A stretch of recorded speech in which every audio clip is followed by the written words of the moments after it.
Welcome to our channel. Today, we're delving into Andrew Garfield's motivational universe and his most uplifting quotes. Be ready to be encouraged and inspired by this brilliant guy as I discuss everything from his acting experiences to his personal life. Now sit down and relax, and let's begin. Every time you share an Instagram photo, you're commodifying your life. I just believe that I've always been sensitive and struggled to control my emotions, and I've always looked for outlets for that because, otherwise, those emotions come out in erratic ways that aren't necessarily positive. For a moment, I was floating in it. By setting people up against one another, it becomes much simpler to maintain control over a large population. If he weren't promoting his own interests and ego, why would he feel the need to overcompensate so much? When it comes to distinguishing between what I should do and what I shouldn't do, I'm quite excellent at saying no. I really want to contribute to making the world beautiful and changing a culture of segregation back to one of community. When I was 15, I read Naomi Klein's book No Logo. It's one of the factors that has influenced how I see celebrity, sponsorships, and product sales. I just want to continue losing myself. I wasn't enthusiastic about anything in high school, so I was drifting. I had a monkey for a kid. There is a persistent worry that you will be doing too much in movies. The world is a lost soul,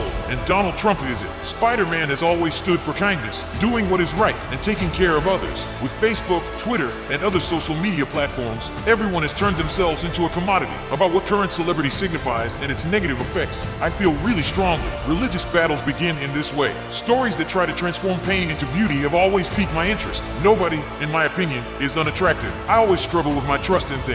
When I was a small child, my favorite things to watch and read weren't particularly noteworthy. They were simply the places where I felt calm, most myself, and safest. Spider-Man helped me get through difficult times as a teenager when I was a scrawny child. In my opinion, this is somewhat corny yet really accurate. He has been led in a Willy Loman fashion and is deceived by his own propaganda. I truly, really do. And I believe that using art to achieve this has great power. Then, all of a sudden, everything vanished, and I thought, oh, I'm just an actress. I'd much prefer be outside than in a remote ivory tower. I said, see, I've dusted everything, and I've organized the stockroom. In order to have the energy when a client does come in, I would like to sit now. It may not be a valid concern since I like seeing actors give huge performances in movies, particularly when those actors defy conventional notions of what constitutes a suitable size. I just want to continue losing myself. When I learned that I had been chosen for the Spider-Man cast, it seemed as if a bubble had formed around me. My constant sitting didn't sit well with my employer. Most of the time, we work for capitalism. I really hope that I'm constantly battling. Like a clown, I was. There is undoubtedly something incredibly alluring about movies, but making them for the wrong reasons, for money or fame, can be fascinating in a negative sense. I played a little sport, but it was rather dull since I couldn't handle the rivalry. Growing up, we dealt with a lot of financial stress. My parents enrolled me in classical guitar lessons, which resulted in the most miserable Wednesday nights for 2 years. I overthink things. Prior to London's significant coffee boom, I worked at a Starbucks that wasn't particularly well-liked. I'm not interested in being famous. The term celebrity is rather repulsive. I still feel terribly uncomfortable as a person and as a teenager. My whole life, I have given much consideration to what others may think of me. I don't want to take part in the cultural indoctrination that goes along with the false worship of people who are merely human. You get stronger when you are under pressure. I like the notion that it is hard to not love someone once you are aware of their backstory. I've come to understand that there is another mountain at the summit of this one. I was brought up believing that the arts were useless, yet they are essential. It's far more pleasurable to be in my body than in my brain. All I can truly ask for is the ability to keep losing myself and discovering pieces of myself in the writing and directing of others. In a way,